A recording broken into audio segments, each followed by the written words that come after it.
तो चलिए आज जानते हैं राजस्थान की बनास नदी के बारे में, जिसे वन की आशा भी कहा जाता है।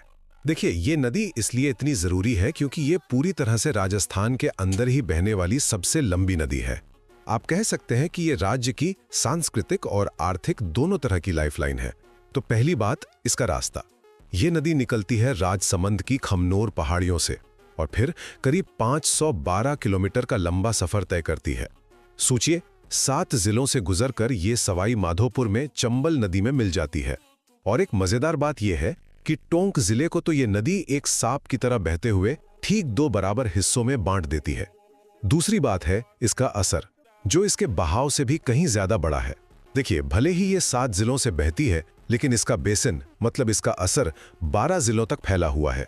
इस पर बने बांधों में से टोंक का बिसलपुर बांध तो सबसे जरूरी है।